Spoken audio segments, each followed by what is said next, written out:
Hey there, Toonami faithful, and welcome back aboard Toonami Absolution, where we talk about the shows that made us us and the shows that made you you. Once again, we're your hosts. My name is Alex. I'm Sam. And I'm John, the Iron Giant, released August 4th, 1999. Toonami debuted this on September 20th, 2002.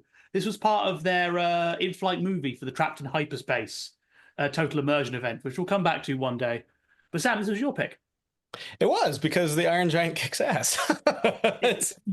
It's one of the best animated movies of the 90s. It is the feature directorial debut of Brad Bird, who then became a mainstay over at Pixar for quite a long time, including some of my favorite Pixar movies of all time, which is to say The Incredibles and Ratatouille. But we're not here to talk about The Incredibles and Ratatouille. We're here to talk about The Iron Giant, which, yeah, just it kind of got overlooked during its theatrical run for whatever reason. I assume as everything was moving to CG, and but it's gorgeous. It's a gorgeous movie, and also Jennifer Aniston. Everyone forgets Jennifer Aniston's in this thing. I forgot Vin Diesel in this film as well. Vin Diesel is, Harry Connick Jr. is. This is a 90s star heavy hitter movie. Like there are a bunch of like very big names in this. I think the guy who's also the bad guy in Atlantis is the general here. Like it's a star-studded film. Oh, yeah. I think before we start, we should talk a little bit about the production, because I think it is an important bit of context, even if it is quite sad. So this film was based on the 1968 book The Iron Man by Ted Hughes. Ted Hughes was married to British poet Sylvia Plath, who famously killed herself. He wrote The Iron Man to comfort his children. The book, I recommend reading it. It's a very good book. But it's much more about the idea of someone who pulls himself back together after being hurt. A lot of the soul will go on stuff comes from there. It's very much, it's very clearly a book written by a man grieving for his wife. Pete Townsend of The Who read this book and decided to make a musical of it. It's one of his solo albums, The Iron Man, the musical. This did surprisingly well, and everyone's like, we're going to make it into a movie, because obviously The Who had experience, Quadrophenia, Tommy, the famous one. So this led to quite a lot of stuff going on. Basically, Richard W. Beasley, the lead animator, originally pitched to Don Bluth. Don Bluth turned it down. Later, Des McAnuff, who made the stage version of Tommy based on the movie, approached Warner with it. Warner were a bit iffy on it, but they basically said, fine, we'll do it. And they had a director in mind, Brad Bird, who, despite being quite new, had already established himself as quite a big player. He was definitely being earmarked for greatness. But when the film was being made, Brad Bird was mourning because his sister, Susan Bird, had been shot and killed by her estranged husband in a murder-suicide. This led to, and it's mentioned quite heavily in The Giant's Dream, the making of the Iron Giant documentary from 2016. He was basically like, when you kill someone with a gun, you don't just kill the person, you kill every bit of them that isn't everybody else. And thus he came up with the pitch he went to Warner with, which is, what if a gun had a soul and didn't want to be a gun? And that is where the film came from. He was given a surprising amount of creative freedom with this idea. There was some pushback internally. They wanted it to be set in the modern day with a dog sidekick for the boy. But he was very firm on it being that 1950s Maine setting. In an interview with Animation World, he said, the Maine setting looks Norman Rockwell idyllic on the outside, but inside everything is just about to boil over. Everyone was scared of the bomb, the Russians, Sputnik, even rock and roll. This clenched Ward Cleaver smile masking fear, which is really what the Kent character was all about. It was the perfect environment to drop a 50-foot tall robot into. And yes, when you sort of consider all that going on, the themes of this film are very apparent. It doesn't mince around them. It's very firm. Oh yeah, yeah. I mean, on the surface, it's like, oh, this is kind of like an Atomic Age kind of riff on like The Day the Earth Stood Still, or any number of kind of like invader types, but invader types with like that show expose our own humanity. But there is a lot of pathos and stuff, and it's just gorgeously made, man. It's It, just like, so Brad Bird, whenever he goes like hard on like a period piece like The Incredibles or like elements of Tomorrowland, there's always something special there. yeah, I love the design. The interior design in this movie is, I don't think, gets enough love, because everyone remembers the big set pieces with the Iron Giant, but how Hogarth's home is designed, it's so perfectly of that era. So many little flourishes of just different objects, how appliances look. They could have phoned it in and just had it be, oh, it's close enough. But these are all like, you can pretty much go through a Sears catalog of the time and pick out each one they use as a model. So much detail. It's so nice.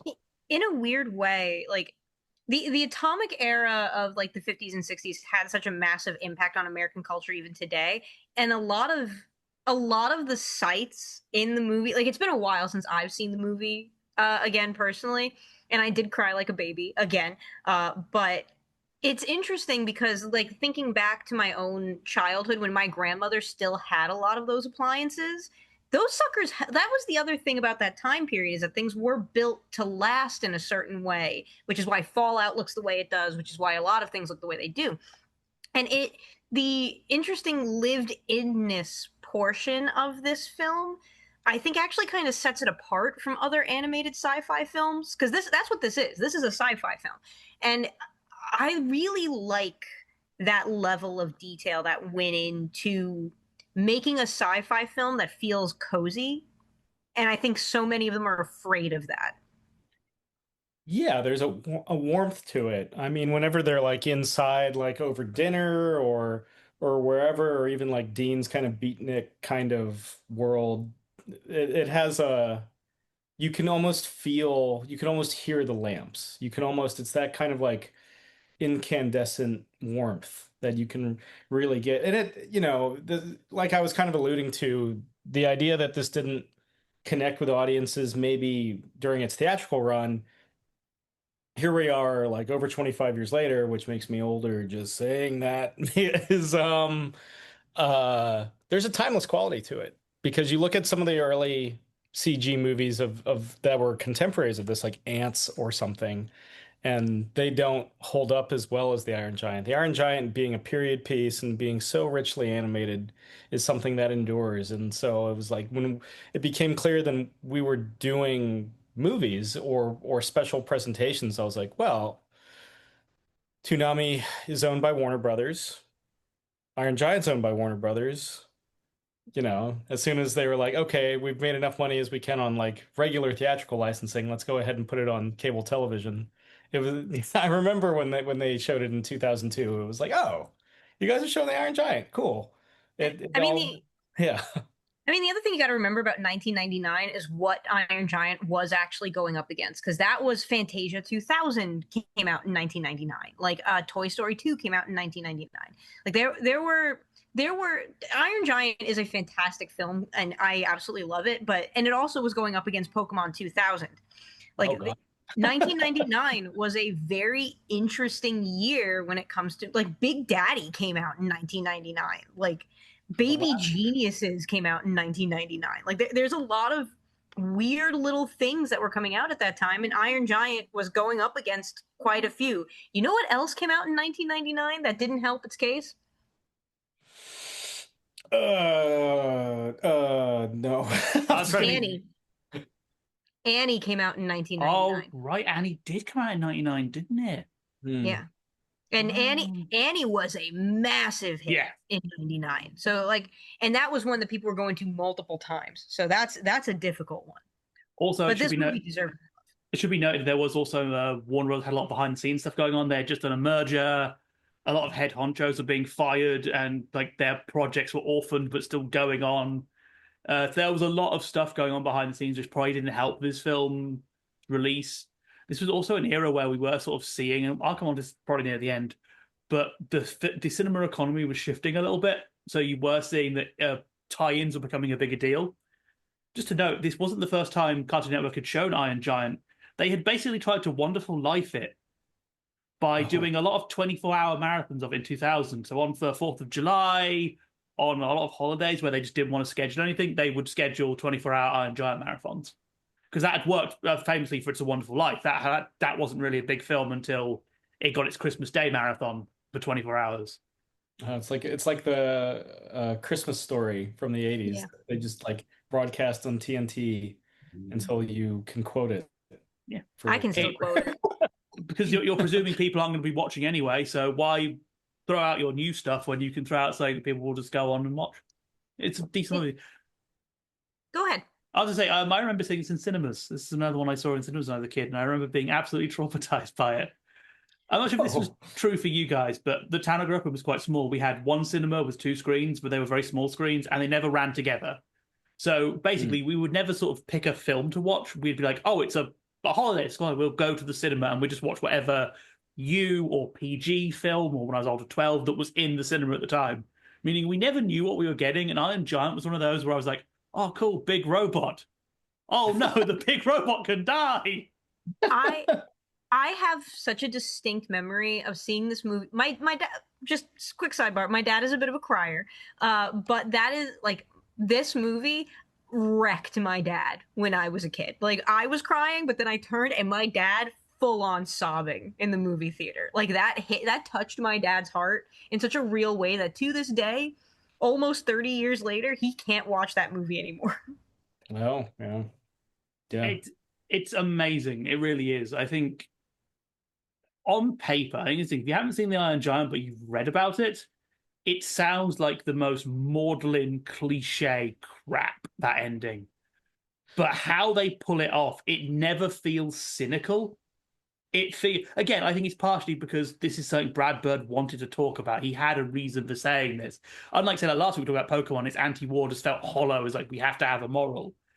This feels like Bird went with a very specific message, and thus, even though the ending is kind of the heroes sacrifice to save the day kids movie, it's done so well that it will hit you. You will end up crying over this film, even if you're like me and you watch it 3 times in a week for research for this podcast. You'll cry every time. Superman. Oh, that line delivery is just, to me, the one that always gets me is the no following line, which he said, which is the echo of the earth. Oh God, that poor robot. I do also want to point out that the death of Superman storyline actually happened between 92 and 93. And so this actually has like a through line of theming in the 90s. I think it's also worth noting in the 90s you had the rise of gun violence in America it hadn't reached its zenith yet, but we were getting to a point, at least in major cities and in other places, where it was getting much more real for a lot of people. This movie hit a very interesting time. It's a post-Columbine, like freshly post-Columbine Fresh. You know, that's the end of innocence in that regard too. You could argue that the innocence never really existed, but really that was the wake-up call that we did not listen to. But yeah, no, it's a pivotal time. It's weird because like everybody, you know, if you to take it back to 1999, I feel like everybody was like trying to be like either really tough, like Corn tough or Limp Bizkit tough, or really like glossy and cool. Because that was also the era of like the frosted tips, and everyone was started to wear like chains and had really bright, colorful shirts. And then meanwhile, you've got this period piece like retro Robot Man like in the theater, and it's like, oh, one of these things is not like the other, but we're not going to celebrate it for that. We're just going to ignore it and reappraise it years later. I think one of the things that this falls under the category of a boy and his ex movie. You know what I mean? Where it's like a boy and his dog, a boy and his giant murder robot. Like there's a theming here, but a lot of times those a boy and his ex movies, like John was saying, there's a maudlin sense to it. But here, the franticness of Hogarth's initial interactions with the giant do make the building of their relationship feel more organic, even though the course of the movie is only like a couple of days. Like it is a very short time frame for what's going on. Yeah, this is very much in the tradition of American boy and his dog films, which if you're sort of around in the 50s and 60s, this was a very common genre of movies. Not really today. But yeah, it was, the sad kid meets the dog and they become best friends and stop some minor inconvenience happening. Did you ever see the movie Star Kid with Joseph Mazzello from Jurassic Park? Yes, I did. Yep. Yeah. Yep. This kind of like has that vibe in a way, in that he forms a bond with this like robotic alien thing, albeit it's like an exosuit in Star Kid. And in this case, it's a giant, like, it's basically the atomic monster from Superman versus the Atomic Monsters, the old Max Fleischer cartoon. Oh, yeah. You know, so much so. Do you ever play Multiverses? Ever play as the Iron Giant in Multiverses, which completely misses the point of the Iron Giant? Yep, I was very sad. I was very sad about that, and I'm glad the game is dead, because screw you. I do want to talk a little bit about Vin Diesel here because, Sure. Vin Diesel in the last like couple decades has gotten he's a solid voice actor. And I when I was reading up on the movie a little bit too, like originally the Giant wasn't supposed to have a voice actor. It was supposed to be all computer generated, and then Vin Diesel popped into the picture. With so few words, Vin Diesel's actually able to really convey a lot of confusion and emotion into this character. And maybe it's just because I'm playing Baldur's Gate 3 again right now, but there is a certain there's a horror in the existence of the Iron Giant in the same way that the Dark Urge has in Baldur's Gate 3, where it's like, you're made for the purpose of murder, but you don't want to be that thing. And Vin Diesel does such a good job with doing that in a way that I don't think we appreciate him enough. Like, I do want to just give a thought. One of the most emotive deadpan actors, I think. Pumps here reminds me a lot of Riddick a tiny bit, in that he's that same kind of cold, sort of disassociated person, but it has a bit of depth to it. I think Fast and the Furious has done him poorly. But I see how much he gets paid for those films, and I can't really blame him. I'm not taking that moral high ground. Yeah, he's a good producer in those movies, and he gets to show off his arms. He doesn't get to show off his arms in the Iron Giant. He's just in the booth flexing. Talking of a bit of the horror of that, I'm not sure which version of the film you guys watched, because there was a special edition release which added 2 minutes of extra footage, including the scene where the robot has a nightmare and you sort of see its origin destroying a planet. And that was cut from the original film. It was storyboarded, but they didn't have the money to do it because the robot was bit CG and that was costing money. But that's a harrowing scene as well. It's a shame I think that wasn't in the original cut. I see why, if you had to cut something, that's the bit you remove. Is that scene feels like a reference to a different 50s sci-fi film, and I feel like I've seen it with my dad, and I know what that scene feels like. Got a few of them. It's got a bit of Day the Earth Stood Still about it as well. Yeah, it's a bit of Day the Earth Stood Still. It's a bit of Galactus, frankly. That's it. That's what I was thinking of. Yeah, because he's essentially Galactus. He goes from planet to planet and destroys them. I don't think he necessarily consumes them like Galactus, and he doesn't have a cool surfer companion, but he could. If he Dean could be his surfer companion if he really tried hard enough. Talking of films, I mentioned one of my favorite little details in this film, and that is what the characters watch on TV representing their personalities. So Hogarth watches a lot of sci-fi horror, but it's all very forward-thinking stuff and the idea of good intentions. Like the film you see him watching at the start is a riff on all of those science horror films where it's good intentions go awry. Yeah. We try and make something good and it turns horrible. Where if all the government officials, they're watching Westerns. Of course. Not only is that sort of this deliberate reference to sort of the past, because obviously the Western died because of sci-fi's rise, I think it's also a very fun bit of satire on the government, because what is the Western cowboy trope? It's walk into town, shoot first, ask questions later. Might makes right. And what do they do? What did the army do at the end? They try and nuke a town and achieve nothing from it. It's just the ultimate, like I said, dick swinging machismo that is compensating. We have a big weapon. The gun is the penis and we rule. Where, the giant that's not true. The penis is evil. I do also want to point out one little piece of detail that my comic book nerd brain loved. So when Hogarth is showing him the comics, he shows him specifically a Superman comic, and that is actually Action Comics 188. The interesting thing about Action Comics 188 is that the cover of it, you can't read it in it, but fun fact, me and my dad have a copy of this cover. On it, it's "There goes Superman, a menace to Earth ever since he became radioactive, and goodbye, Superman, I will never see you again." It's featuring the spectral Superman, essentially. And that cover is such a good... that issue came out in 1954, I think. But that cover is such a good foreshadow of what is going to happen from that point in the movie. And it's such a little blink and you'll miss it. And I just wanted to take some time to talk about it because first of all, it's a great cover, but also it's such a nice little piece for people who wouldn't recognize it. Yeah, it is. I didn't know that. That's a really good bit of foreshadowing. Brad Bird, man. Again, I think that's a thing when we're talking about the idea this film avoids, despite on paper it could have been just melodramatic nonsense, is how well it is structured, how well everything leads into each other, and just every character has something to do. I'm also a very big fan of the mom in this film. I I love really her. I love how haggard she looks.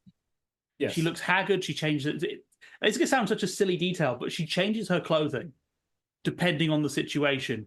You don't always see that on sort of fictional moms. They tend to wear the same thing forever.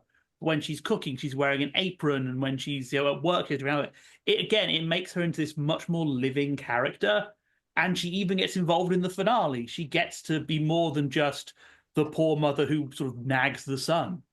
She's very well developed for a '90s mother in a children's film. A single mother at that. Oh yeah, Yeah. and Like, the drop of Yes. how is the kid's father's gone is really when they have it's the scene if you miss it, it's the scene when the Asian is sitting on the bed looking into him. You pan across and there's a picture of the dad with a fighter plane. Yeah. yeah. We're in 1950s. How did the dad die? He died in the war, and this was a common thing. Yeah, that was what a lot of kids in that era grew up with. And I think again it reflects so nicely with the ending of the Iron Giant, who stops a war, and why Hogarth will empathize with him so much because Hogarth also knows the cost of war from another angle. Yeah. Yeah. There's I so mean, it many would only layers. the movie takes place in 57, right? Like right around the same year as Sputnik or so. So it's like what? Korean War just ended 4 years prior. Yeah. It's I mean, I also, Christopher McDonald's character is kind of like that government G-man type. And if you had to get Christopher McDonald of Happy Gilmore fame, Shooter McGavin, to be anybody, um, I mean, he's perfect. He's perfect for that role, you Well, know. Kent Manley is such a great character. He if you've played Fallout 4 at all, he feels like he would slot correctly into that setting. It's the layers of McCarthy era paranoia, it's the layers of like fearing, like this is pre Bay of Pigs, so you're like this is the real fear of the nuclear bomb and the fear of the Russians, like, and he's such a good he's such a good person to represent that because he's not just that, he's also goofy and kind of a coward, but also like very into the conspiracy theory side of this, and his montage of annoying Hogarth is so pitch perfectly timed that it's hard to dislike him ultimately, but he is the bad guy and he's a more existential threat than anything else. I love It's how he's a great representation of toxic masculinity as well. There's a few nice things to do with him because he is a smile on the outside, but inside you can tell he's a pathetic worm of a man who will do anything to get his moment. My favorite detail of the entire film is when he moves in with them, how he immediately starts monopolizing the space, physically pushing the mother out of rooms. He's blocking doorways. It is such like that American masculinity thing of like he isn't just going to come. He's going to come and take this space and rule over it, despite not. He shouldn't be able to do that. He is such a little dick. But Yeah. he thinks he's the good guy. I think that's such a brilliant way of portraying his character. He is the smiling face on something very disgusting. And then you contrast him against Dean, who is like he's kind of weird and he's doing his own thing and he's super artsy and not as embroiled in this toxic energy. He's more like, hey, just going with the flow, even though he's trying to give good advice to Hogarth and keep him safe. And I love that dichotomy of those two characters. Yeah, I mean, and ultimately, he gets the girl, so to speak. Him and Annie strike it up at the end. It's really more than just being like a sign of the times. Like I always was fascinated by Dean's presence, like the idea that you would have this kind of beatnik character at a time when beatnikism isn't quite as prevalent as you would think it. I mean, we're not quite at the 60s yet. It's there. Jack Kerouac is doing his thing, so beatniks exist, but yeah, it's an interesting element to kind of add into the whole thing because yeah, you're gonna need a government G-man type for a Day the Earth Stood Still riff. You're gonna, the single mother touch is nice because Hogarth is going to be looking for a masculine figure, i.e., the giant. And how much more masculine does it get with Vin Diesel, whose balls dropped when he was like 7, clearly, judging by the tenor of his voice. Um, yeah, Dean's a fascinating character for me. He's like, oh, you've got this like beatnik man, voiced by Harry Connick Jr., Jr. Yeah, which is I love That's amazing. a Harry Dean Oh, yeah. Stanton. That's not accurate at all. I do love how he's also not perfect as well. Again, it's another little thing that sets this film away from being overly sentimental. He has his own flaws. He's a bit pathetic in his own way. He's good-hearted, but that doesn't sort of make him immune, which I think, again, it makes this film feel much more. It's very human. Everyone has flaws, and the mother is a bit quick to anger sometimes, and but again, she's trying her best. And the situation makes Dean grow up, essentially. It makes him step up in a way that kind of fills the void that the giant leaves. Um, and the giant, everyone is improved except for the military and the government by the giant's presence. I think that there's also, to just talk a little bit about theming too. We talk, obviously the anti-gun message is a big part of that, but I think a big theme here is the theme of choice, right? Because that is you are who you choose to be. Like Dean says that, and that's repeated by Hogarth to the giant. But but everything that happens in the movie is presented as choice. There's no sense of inevitability around everything, right? Like Hogarth's interactions with the giant are based on, like, he could have left the giant to die. He chooses to save it. The army initially makes the choice to not shoot the bomb, but Manly is the one who takes the choice away. Like the lack of agency versus agency is a big portion of this discussion, and I like that a lot because not a lot of kids movies go into that. I think that's even symbolized by one of the very first bits of this movie. How does Hogarth set the plot in motion? He flips a switch. He very literally makes a physical act of a decision to do it. As we come to the end, I would like to talk a little bit about the Toonami airing. I think it's quite interesting that this is another film Toonami had no idea how to market because their promo is terrible. Let me just say this. Hogarth Hughes was another boy. One night changed his life forever. Now he has what every boy wants. The only problem? The government wants it too. The government want Special Agent Kent Mansley's on the case. He'll stop at nothing to discover the truth. Now, only the love of a boy and his giant robot can prevent nuclear annihilation. And all of the clips are either the robot being shocked at the start or the army stuff at the end. They just don't show any of that middle section, and it's bizarre. Like, one, it spoils the ending because you have the launch the missile scene, which should be a surprise to the audience. They just clearly didn't know what to do with it. And looking through forum posts at the time, a lot of people didn't. Toonami watchers were very upset by this movie. They didn't think it was a Toonami film, which I do kind of get. There's a really fun argument I saw on the Toon Zone forum where people wanted the more of the robot killing machine bit. Yeah. But then, as you point out, a user called Ray Kemmer, who sort of ended the thread quite nicely, pointed out, yeah, this is a boy and his dog movie, not a sci-fi romp. Go back to your Dragon Ball Z if you want more of that. But it's just fun that Toonami's audience didn't like this film. Yeah, no, they were expecting like Big O or something, right? And it's not Big O. I don't blame them Big O. based on the trailer, because the trailer does a terrible job of actually saying what this film is. Yeah. The way it does it is like it basically took all the kind of like actiony or as close to actiony bits as you can. And it's like, here they are. It's something I sort of think. I found a promotional screener copy of the Iron Giant, which comes a trailer advertising why you should buy the Iron Giant to sell in your stores. And my God, the promotions they were doing. So we mentioned earlier, this was the era where they were really, to make money on films, we need to start promoting them with tie-ins. So the Iron Giant video release had a tie-in with Honey Nut Cheerios. It had a free watch in boxes. General Motors sweepstake, where you can win a Warner Brothers Special Edition Chevrolet Venture minivan. Please, if anyone can tell me what makes that Warner Brothers Special Edition, I desperately need to know. I presume Bugs Bunny comes out the glove box or something. But the one that made me think of you guys was 10 million kids who go to the cinema in October or November will get a free pack of Pokemon cards, including a special card which gives you $2 off the Iron Giant video.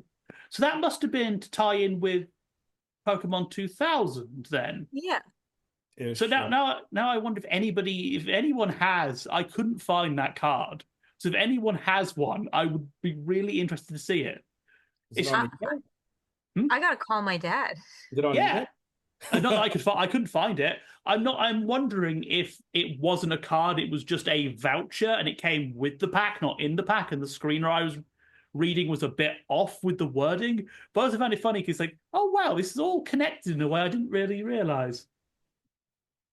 Well, also the I do quite like the video release did come with an Iron Giant toy. And it's interesting because it's the civilian form of the Iron Giant. So I'm very glad they didn't make the mistake I was worried they were going to make, where it was going to be the end form of the Iron Giant. But no, they did at least sidestep that. So good on you, Brad Bird, for keeping the toy companies in line there. But it is time to start talking about final thoughts, though. So who wants Sam? Since this was your movie, what's your final thought? classic, timeless, one of the best animated movies of the, ever. Did you cry at the end? I don't really, not this one doesn't get me. There are movies that I certainly cry at. This one, because we know he's reforming. He'll be okay. But he's in Iceland. That's just not very good. The food isn't as good. I know. You get imported hot dogs. I've been to Iceland, but no, it's a classic. I think I'll get something a little more Cartoon Network centric for the next cycle, and you guys will see what that is. But yeah, I love it. Love it. John? Yeah, this is one of those films that I think when we talk about them, there's very little point trying to convince you. If you haven't, you should just go see this film. It's one of those ones I think every family should have on their media library. It's on DVD and Blu-ray. You can get it for pennies these days. If you haven't seen it, go see it. It's a very good film. Probably deserves the plaudits that some of the Disney films from the time got. Yeah, it is just a very good film. I have a belief that a lot of children's movies, at least in the last couple of years, have not treated their audiences with the respect that they deserve. I think that it's very easy for children's media to not respect the intelligence and the integrity of the kids watching it. And this movie is not that. This movie respects and cares about its audience and wants them to connect with what's going on. And that's so rare now in this capitalism hellscape that we live in, especially when you look at a lot of stuff that's come out in the last couple of years. You don't get stuff like this as much anymore. You don't get stuff like this or Paranorman or Kubo and the Two Strings. This is worth it as an adult and as a kid. But that does also mean that we have pulled into our final destination. That's right. It is time to disembark from Toonami Absolution. We want to thank you once again for joining us and talking about the shows that made us us and the shows that made you you. Once again, we have been your hosts. My name is Alyx. I'm Sam. I'm John. And we'll see you next time. Bang. Off topic for this movie.